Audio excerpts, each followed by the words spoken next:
बिस्मिल्लाहिर्रहमानिर्रहीम अस्सलाम वालेकुम। मैं हूं मोहम्मद इदरीस स्वान एडवोकेट। दोस्तों, आज के जो हमारा टॉपिक है वो है माँ के पेट में बच्चे की विरासत का हक। दोस्तों, जो माँ के पेट में बच्चा है, जो रहम मदर में बच्चा है, वो भी विरासत के राइट्स रखता है।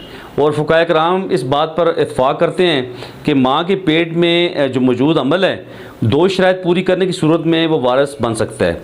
इसमें पहली जो शर्त है, शर्त नंबर 1 जो है, तरका छोड़ने वाले की मौत के वक्त बच्चा माँ के पेट में मौजूद हो, क्योंकि वारिस मैयत का खलीफा होता है और खलीफा के लिए मौजूद रहना ज़रूरी है। लिहाजा जब नुतफ़ा सही हालत में रहम मदर में पाया जाए तो इस पर ज़िंदगी का हुक्म लागू होगा और वो मैयत की विरासत में हिस्सा पाएगा। और इसी तरह जो शर्त नंबर 2 है, दूसरी जो शर्त है वो ये है कि वज़ा अमल के वक्त ज़िंदा हो, क्योंकि वारिस का ज़िंदा होना शर्त है। मुर्दा इंसान वारिस नहीं बन सकता।